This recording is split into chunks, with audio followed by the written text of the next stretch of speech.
बोलिए चर्या शिरोमणि आचार्य विशुद्ध सागर जी महाराज की जय। बोलिए मुनि सुप्रभ सागर जी महाराज की जय। बोलिए मुनि प्रणत सागर जी महाराज की।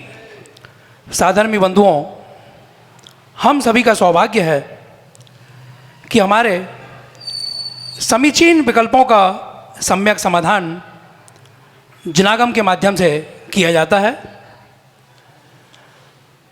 और पारस चैनल के माध्यम से देश विदेश में सैकड़ों देशों में लोग इस प्रसारण को देखते हैं। बंधुओं, स्वाध्याय के 5 अंग होते हैं: वाचना, प्रच्छना, अनुप्रेक्षा, आमनाय और धर्मोपदेश। हमारे मन में जो समीचीन विकल्प जन्म लेते हैं, जो भी प्रश्न उठते हैं और उसका समाधान देव गुरु शास्त्र के माध्यम से उन समीचीन विकल्पों का सम्यक समाधान जो किया जाता है, यह भी वास्तव में स्वाध्याय है। आइए समीचीन विकल्पों का सम्यक समाधान प्राप्त करने के लिए आज के इस कार्यक्रम का संचालन करने के लिए मैं आपको चर्या शिरोमणि आचार्य विशुद्ध सागर महाराज जी के परम प्रभावक शिष्य प्रणत सागर महाराज जी के पास ले चलता हूँ, जो कि समीचीन विकल्पों का सम्यक समाधान इस कार्यक्रम का संचालन करेंगे। मुनि श्री प्रणत सागर जी महाराज। ओम नमः सिद्धेभ्य।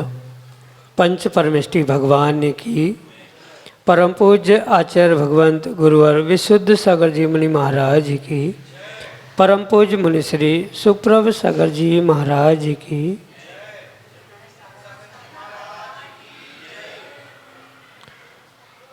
जहाँ विकल्प है वहाँ संसार है और जहाँ संसार है वहाँ नियम से दुख है। उस विकल्पातीत अवस्था में ही शाश्वत सुख की प्राप्ति संभव है, लेकिन उस विकल्प से अतीत होने के लिए उन विकल्पों का सम्यक समाधान प्राप्त होना भी आवश्यक है, क्योंकि जब तक समाधान सम्यक नहीं तब तक विकल्पातीत अवस्था भी संभव नहीं, और विकल्प भी जब तक समीचीनता को प्राप्त नहीं तब तक उसका सम्यक समाधान प्राप्त होना भी संभव नहीं। ऐसा वह विकल्पातीत अवस्था को प्राप्त कराने वाला कार्यकारी उपाय समीचीन विकल्पों का सम्यक समाधान, और उस सम्यक समाधान के माध्यम से हम सभी उस विकल्पातीत अवस्था को प्राप्त करने का पुरुषार्थ कर रहे हैं। देश के विभिन्न अंचलों से अनेकानेक समीचीन विकल्प हमें यहाँ प्रतिदिन प्राप्त हो रहे हैं और परम पूज्य मुनि श्री सुप्रभ सागर जी महाराज उनका हम सबको आगमुक्त विधि से सम्यक समाधान प्रदान कर रहे हैं। प्रारंभ करते हैं आज का सम्यक समाधान। और आज का पहला विकल्प आष्टा मध्य प्रदेश से अनन्य गुरु भक्त परिवार डॉक्टर अंकित जैन पुरवाल सपरिवार परम पूज्य मुनिश्री के चरणों में बारंबार नमोस्तु निवेदित करते हुए अपना समीचीन विकल्प रख रहे हैं कि महाराज जी, सबसे बड़ा अज्ञान क्या है जिसके कारण 14 पूर्व का ज्ञानी भी 33 सागर आयु पर्यंत संसार में ही अटका रहता है। हमारे समीचीन विकल्प का सम्यक समाधान करने की अनुकंपा करें। नमोस्तु महाराज जी, नमोस्तु। ओम नमः सिद्धम। परम पूज्य आचार्य भगवान गुरुवर विशुद्ध सागर जी महाराज की।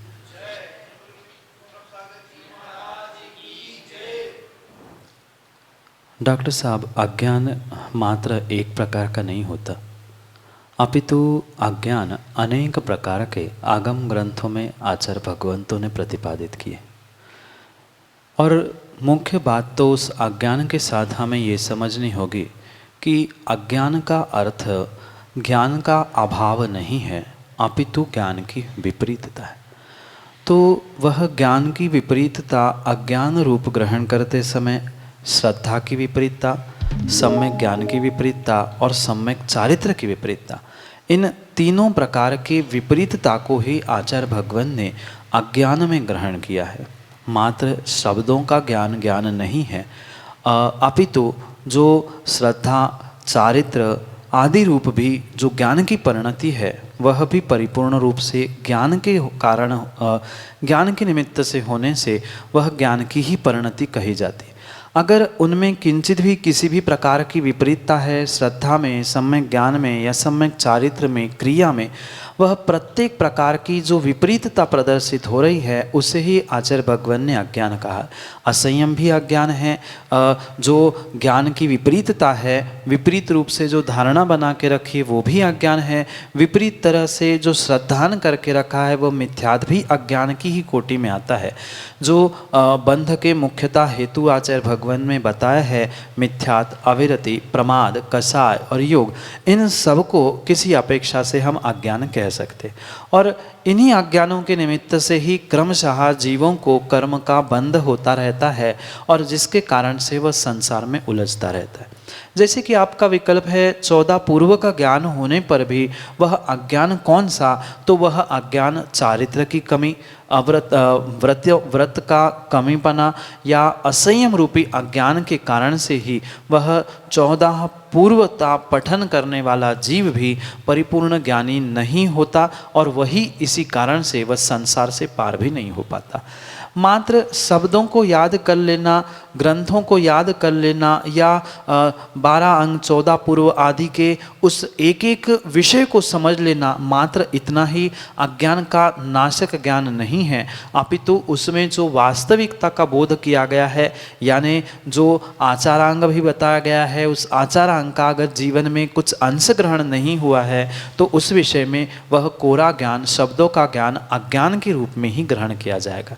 इसी प्रकार से जो 14 पूर्व का, शब्दों का, उन पूर्व आदि का परिपूर्ण ज्ञान होने पर भी अगर जीवन में असंयम है, व्रत नहीं है, नियम नहीं है, जो आचारांग का विषय व्याख्यायित किया गया है उसका कोई अंश अगर जीवन में नहीं उतरा है, कोई आचरण नहीं है, तो वह असंयम रूप अज्ञान ही कहा जाता है, जिसके कारण से वह प्रचंड ज्ञानी, 14 पूर्व का ज्ञानी भी वह संसार में बंधा हुआ रहता है। आप ये सोच सकते हैं वहाँ तो चारित्र है, सब कुछ है, 14 पूर्व का ज्ञानी, 12 अंगों में से 11 अंग 14 पूर्व का ज्ञानी जो होता है या 10 पूर्व आदि का ज्ञानी जो होता है, वह कभी कभी ऐसा भी देखा जाता है कि निर्ग्रंथ मुनिराज है, उसने चारित्र प्राप्त किया है।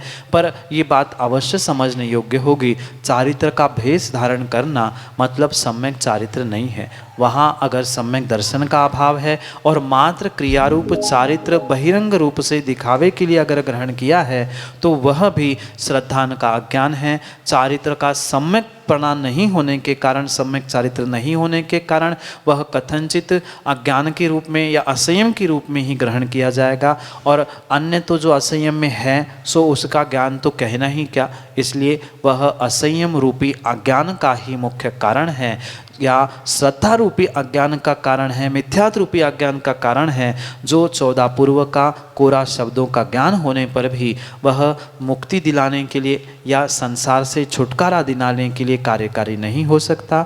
यही आपके लिए सम्यक समाधान। राजेश जैन, भीकनगांव, मध्य प्रदेश से परम पूज्य मनीषी के चरणों में कोटि कोटि नमोस्तु निवेदित करते हुए अपना समीचीन विकल्प रख रहे हैं कि महाराज जी, जब हम भगवान का आवाहन, पूजा, जयमाला, विसर्जन आदि करते हैं तो हमें ये सब क्रियाएं करते हुए भगवान के चरणों की ओर देखना चाहिए या उनके मुखमंडल की ओर। हमारे समीचीन विकल्प का सम्यक समाधान करने की अनुकंपा करें। नमोस्तु महाराज जी, नमोस्तु। अभिषेक, पूजा, जयमाला, अर्घ्य आदि जो भी क्रियाएं श्रावकोचित कही गई है, परिपूर्ण रूप से उसके पीछे का उद्देश्य मात्र और मात्र भावों की विशुद्धि ही है, अन्य कुछ भी नहीं है। क्योंकि मात्र शरीरजन्य क्रिया करने से अचिंत्य फल नहीं मिलता, अपितु उन शरीर की काय से क्रिया आदि करते समय जो भावों की विशुद्धि है, परिणामों की निर्मलता है, उसके कारण से ही वह जीव को पुण्य का आश्रय होता है। अगर सर्वथा मात्र शरीर की क्रिया से ही पुण्य का आश्रय होता तो शुद्ध भावों की या अच्छे भावों की ज़रूरत ही नहीं होती। और इसी कारण से ये जितने भी कार्य श्रावकोचित कहे गए हैं, वह दान देना हो, अभिषेक पूजा हो या कोई भी अन्य पुण्य वृद्धि का कार्य बताया गया हो, परिपूर्ण रूप से वहाँ भावों की विशुद्धि ही अनिवार्य है। भाव शुद्ध है तो ही वह क्रिया का हमें वैसा तद्रूप अचिंत्य और उत्कृष्ट फल मिल सकता है, अन्यथा नहीं मिलता।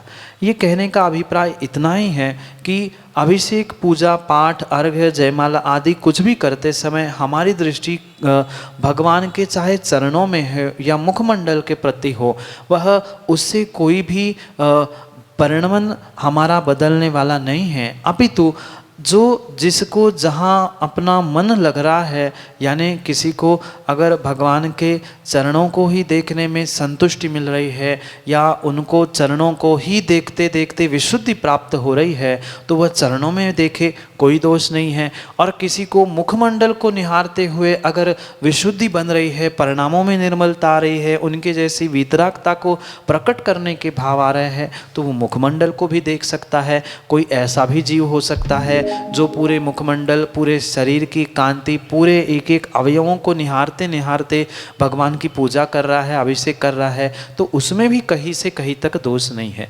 उन परिपूर्ण क्रियाओं के पीछे का एक ही उद्देश्य है कि हमारी दृष्टि भगवान के कहीं भी हो, चाहे मुखमंडल, चरण, हाथ, पैर कहीं भी क्यों ना हो, पर हमारी भावों की विशुद्धि बनना आवश्यक और अनिवार्य है। अगर भगवान के चरण देखते समय आपको किसी और के चरण याद आ रहे हैं, भगवान का मुखमंडल देखते समय किसी और का मुखमंडल आपको उस भगवान की प्रतिमा में झलक रहा है, तो भगवान का मुखमंडल, चरण देखने से भी कोई प्रयोजन नहीं हो सकता। सीधी सी बात इतनी है कि इन सभी कार्यों में हम कहीं भी देखते हुए अपने लक्ष्य को बना के रख ले, पर सर्वोत्कृष्ट लक्ष्य यही है कि हमारी भावों की विशुद्धि, परिणामों की निर्मलता बननी चाहिए। आप प्रतिमा को कहीं भी देखते हुए ज़रूरी नहीं है कि हम एक ही प्रतिमा को देखते देखते पूरी जयमाला, अर्घ्य या अभिषेक पाठ सब कुछ कर ले। हम वेदी पे जितने भगवान विराजमान हैं उनको एक एक को निहारते, किसी का मुखमंडल, किसी के कान, किसी के अंग, क्योंकि उन अंगों से जो वीतरागता झलकती है, उस वीतरागता के साथ अगर हम जुड़ने का प्रयास करेंगे और अपने आप को उस वीतरागता से जोड़ने का प्रयास करेंगे तो नियम से भावों की विशुद्धि बनेगी, और वही भावों की विशुद्धि उन क्रियाओं में परम परम अनिवार्य रूप से आवश्यक कही गई है। अन्य हम कहाँ, कैसा, कितना कर रहे हैं ये तो भिन्न विषय है ही, पर जैसे पूजा में भी आप कई बार पढ़ते हैं कि द्रव्य से शुद्धि जैसी बने, द्रव्य की शुद्धि बने, पर भावों की विशुद्धि उत्कृष्ट होनी चाहिए। ऐसी ही भावों की परम विशुद्धि बनाते समय चाहे हम चरणों को देखें, मुखमंडल को देखें, पूरी प्रतिमा को देखें या वेदी की सभी प्रतिमाओं को देखें, उसमें किंचित भी दोष नहीं है, पर वहाँ ज़रूरी अगर कोई है तो हमारे परिणाम, परिणति, भाव आदि की विशुद्धि, निर्मलता, यही सबके पीछे का कारण है। और जहाँ निर्मलता बन रही, जहाँ विशुद्धि बन रही है, ऐसे उस वितराग प्रभु को देखने में कोई भी दोष नहीं है। पर यह पक्का है कि मात्र प्रभु की मूर्त, प्रभु की प्रतिमा, इनको ही देखा जाए। अन्य किसी के मुखमंडल, अन्य किसी के चरणों को देखने से राग द्वेष ही बढ़ेगा, और भगवान को देखते भी अन्य किसी को हम झलका रहे हैं तो वहाँ भी राग द्वेष का दोष प्रकट होगा। इसलिए उस वितरागता की छवि को या वितराग प्रभु की छवि को हम कहीं भी कैसे भी निहार ले, पर वितरागता आ रही, भावों की विशुद्धि हो रही है तो हम कहीं भी देखें प्रभु को चरणों में या मुखमंडल की ओर, उसमें कोई दोष नहीं है। यही आपके लिए सम्यक समाधान। भानु जैन, गौर झामर, मध्य प्रदेश से, परम पूज्य मनीषी के चरणों में बारंबार नमोस्तु निवेदित करते हुए अपना समीचीन विकल्प रख रहे हैं कि महाराज जी, जाप देने वाली जप माला को गले में पहनना या जेब में रखना ठीक है क्या? हमारे समीचीन विकल्प का सम्यक समाधान करने की अनुकंपा करें। नमोस्तु महाराज जी, नमोस्तु। आगम के परिप्रेक्ष्य में अगर आपके प्रश्न का उत्तर दिया जाए तो कायदे से वह माला ना गले में पहनी जा सकती है, ना जेब में रखी जा सकती है, क्योंकि जिस द्रव्य से हम साक्षात तीर्थंकर भगवान का स्मरण कर रहे हैं, भले ही वह मात्र हमें याद करने के लिए कितने हमारे जाप हुए, कितना संख्या में वह गणना करने के लिए भले ही वह माला क्यों ना हो, पर उसको पकड़ते हुए हम भगवान का, देवशास्त्र, गुरु आदि का या विशिष्ट विशिष्ट मंत्रों की आराधना करते हैं। और उन मंत्रों की आराधनाओं को हम जो गले में टांग रहे हैं या जेब में रख रहे हैं, हम कहाँ कहाँ पहुँच रहे हैं उस माला को पहनकर, भले ही हम घर के उस शौचालय आदि में नहीं जा रहे हैं, पर बाहर जहाँ व्यापार आदि के लिए या बाजार आदि में कहीं भी घूम रहे हैं, कौन सा जीव कैसा है, कहाँ पर कितनी शुद्धि के साथ वो आ रहा है जिससे हम मिल रहे हैं, वहाँ परिपूर्ण रूप से उस द्रव्य की, उस वस्तु की, उस माला की कहीं ना कहीं अभिनय अवश्य ही हो रही। बाकी अभिनय तो बहुत दूर की बात है। ये जो गला है वहाँ सतत गर्मी के कारण पसीना आदि झरता है, और पसीना आदि झरने से आप अनुभव भी कर लेना, जो गले में पहनी हुई माला होती है उसके मोती के, उस धागे के रंग भी बदलते हुए देखे जाते हैं। जब उसमें स्वयं में वह पसीना भरा जा रहा है तो पुनः उसमें प्रभु का नाम लेने के लिए वह कितने काल तक योग्य हो सकती। भले आपने पानी से धोया, पानी से धो ही लिया, फिर उसमें जो मंत्रों की ऊर्जा भरी थी वह भी पानी के साथ बह गई। ये बहुत सारा हमें आगम के परिप्रेक्ष्य में चिंतन करते हुए इसका निर्णय करना चाहिए।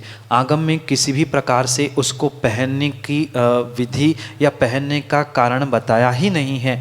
उत्कृष्ट बात तो यही है, उसको जाप करते यथास्थान, जहाँ हमने घर में भी देवस्थान या देवालय बनाया है या कहीं ऐसे उच्च स्थान में उसे रखने की आवश्यकता है।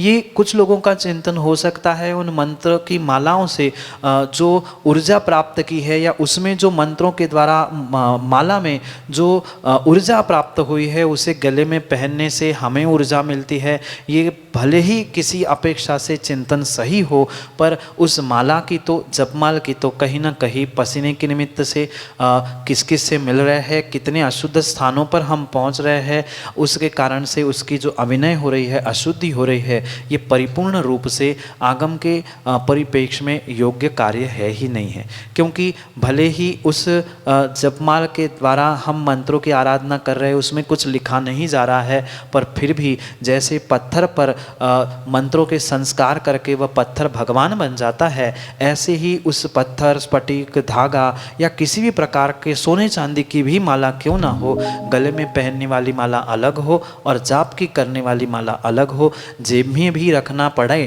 कुछ विषमता के कारण तो व्यवस्थित डिब्बी आदि में अगर रखते हुए उसको रखा है तो वो फिर भी स्वीकार करने योग्य है। पर कायदा तो यही है, जैसे हम देव शास्त्र गुरु को उच्च स्थान देते हैं, ऐसे ही भले ही वह मंत्र उसमें लिखे नहीं हैं, पर फिर भी मंत्रों से परिपूर्ण ऊर्जावान वह जापमल हो चुकी होती है, इसलिए उसे उच्च स्थान में ही रखना आगम के परिप्रेक्ष्य में उचित है। गले में पहनना, हाथ में पहनना या जेब आदि अन्यत्र कहीं भी रखना ये किंचित भी उचित नहीं है, क्योंकि द्रव्य शुद्धि, क्षेत्र शुद्धि, काल शुद्धि और भाव शुद्धि सभी जगह सभी समय पर हो ही नहीं सकती। और इन अशुद्धि के कारण से जो शुद्ध हुई वस्तु है वो भी समय पाकर अशुद्ध होती है, और जितनी पॉजिटिव एनर्जी उससे मिलनी चाहिए उससे कई अधिक नेगेटिव एनर्जी भी उससे मिलने की पूरी संभावना होती है। इसलिए प्रयास यही करना चाहिए कि इन मालाओं को उच्च स्थानों पर जहां हम जाप करते हैं,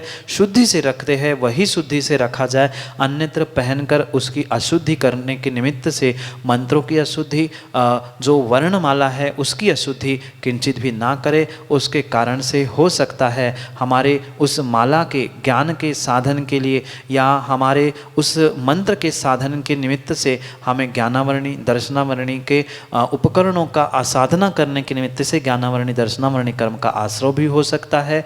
ये परिपूर्ण रूप से परिणाम परिणति की भी बात भले ही हो, पर कहीं ना कहीं उस जापमाल की अवश्य रूप से अभिनय हो रही है, आसाधना हो रही है, तो आगम के परिप्रेक्ष्य में ये कार्य करना उचित नहीं है। यही आपके लिए सम्यक समाधान।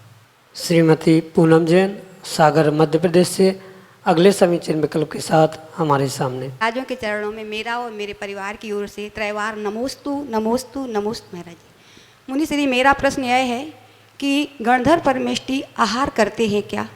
नमोस्तु महाराज जी, नमोस्तु। गणधर परमेष्टि, अरिहंत परमेष्टि जो कि समोचरण में विराजमान होते हैं, वे कभी भी समोशरण में विराजमान होते समय या जब तक वे समोशरण में हैं तब तक वे आहार आदि नहीं ग्रहण करते।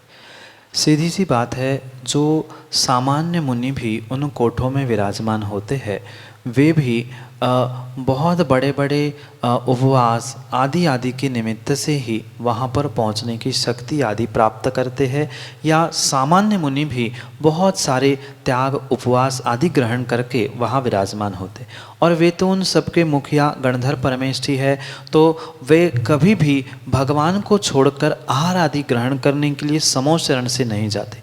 और साथ में ये भी व्यवस्था वर्तमान के प्रवचन सभा आदि जैसी वहाँ नहीं है कि बैठे बैठे कोई पानी पी रहा है, कोई टॉफ़ी खा रहा है। ऐसी वहाँ श्रावक भी खाने पीने की वहाँ सुध ही भूल के श्रावक बैठ जाते हैं। फिर तो वे रिद्धिधारी 63 रिद्धिधारी मुनिराज है। उन 63 रिद्धियों के प्रताप से भले ही अभी कर्मों का कोई भी उनका क्षय नहीं हुआ है, पर फिर भी वह उन 63 रिद्धियों को प्रकट होने के कारण से और साथ साथ उनका उत्तम सहनन होने के, क्योंकि उत्तम सहनन के अभाव में गणधर पद मिलना संभव नहीं होता, इसी कारण से वे उत्तम सहननधारी है, 63 रिद्धिधारी है और सभी सामान्य मुनियों के मुखिया है।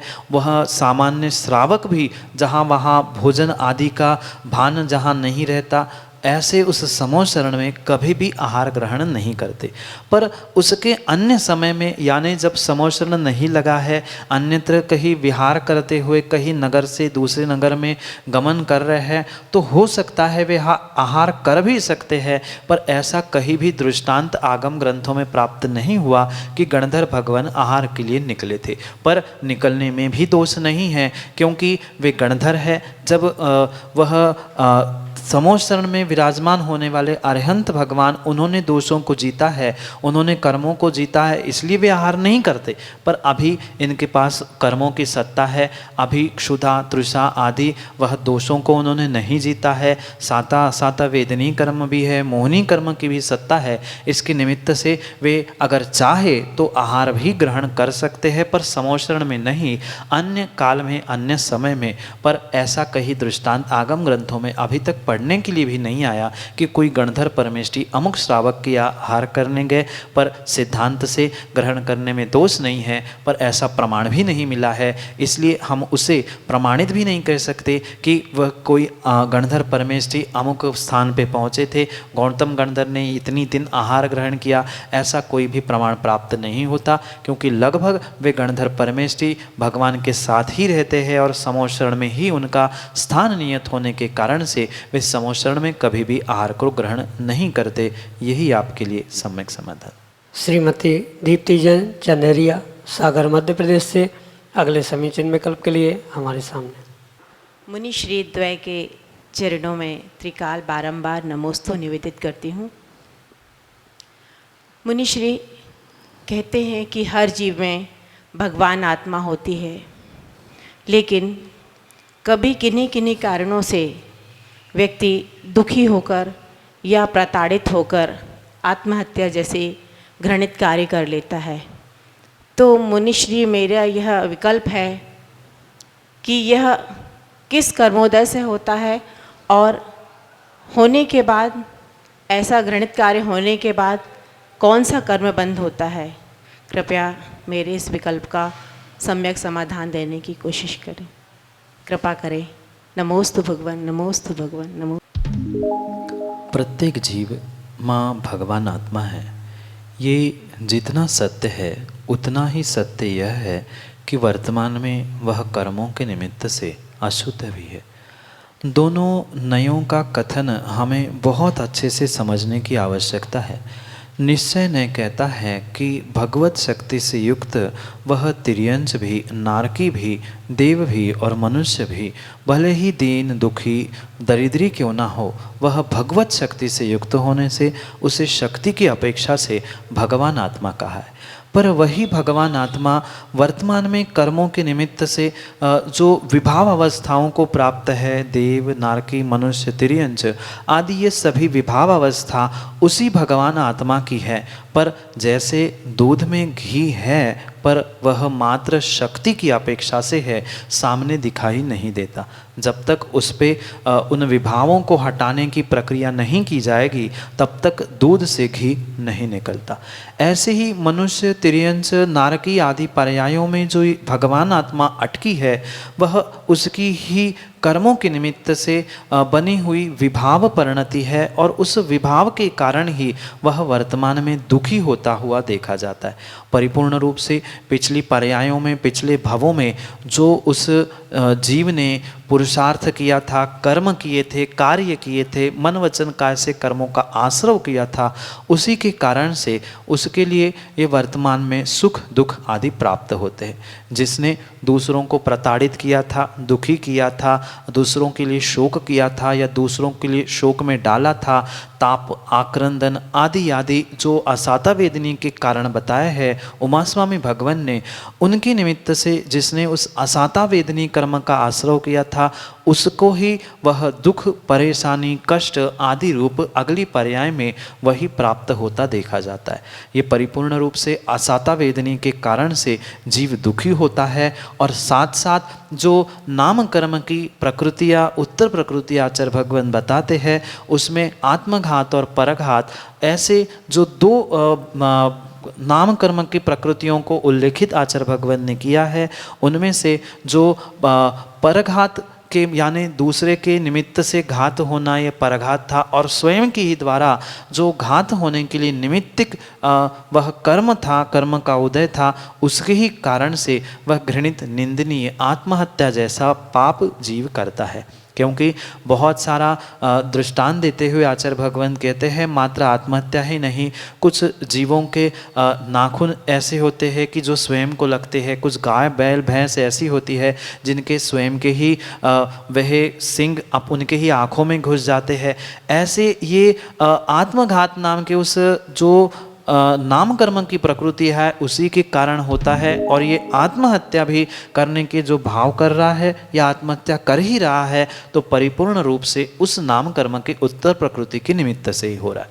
साथ में ये बात भी हमें समझनी होगी, एक कर्म का तो उदय था पर साथ साथ में वह आने वाले समय के लिए पंचेंद्रिय जीव के घात रूप परिणाम करने के निमित्त से पंचेंद्रिय जीव के हिंसा में जो दोष लग रहा है वह पुनः असाता के निमित्त से दुख देकर स्वयं को घात करते हुए, पंचेंद्रिय का घात करते हुए आने वाले समय के लिए पुनः स्वयं के लिए ही दुख खरीद रहा है। ये पुनः उसने असाता के निमित्त से जो नाम कर्म के उत्तर प्रकृतियों के उदय में जो आत्महत्या की थी, आने वाले समय में वो पुनः असाता को ही आमंत्रित दे रहा है। यही आपके प्रश्न का सम्यक समाधान है। साधर्मी बंधुओं, अभी आप देख रहे थे हमारे समीचीन विकल्पों का सम्यक समाधान चर्या शिरोमणि आचार्य विशुद्ध सागर जी महाराज के परम प्रभावक शिष्य मुनि सुप्रभ सागर जी महाराज के द्वारा। आप हमारा यह प्रसारण पारस चैनल पर शाम 5 बजे देख सकते हैं और साथ ही samyak.samadhan@gmail.com के माध्यम से आप अपने समीचीन विकल्पों को भेज सकते हैं और समीचीन विकल्पों को व्हाट्सएप पर भेजने के लिए हमारा नंबर है 8707548811। आपके समीचीन विकल्पों का सम्यक समाधान कार्यक्रम में हम बहुत बहुत स्वागत करते हैं। साधर्मी बंधुओं, अभी आप हमारे समीचीन विकल्पों का सम्यक समाधान हमारा यह कार्यक्रम आप देख रहे थे, जो कि चर्या शिरोमणि आचार्य विशुद्ध सागर जी महाराज के परम प्रभावक शिष्य मुनि सुप्रभ सागर महाराज जी के द्वारा सम्यक समाधान किया जाता है। आप हमारा यह कार्यक्रम प्रतिदिन पारस चैनल पर शाम 4 बजे देख सकते हैं और साथ ही सुप्रभ उवाच यूट्यूब चैनल पर भी आप इसे कभी भी देख सकते हैं। साथ ही महाराज श्री के प्रवचनों का प्रसारण शाम 7:15 बजे किया जाता है। अतः प्रवचनों का लाभ आप सभी अवश्य लें। जय जिनेंद्र।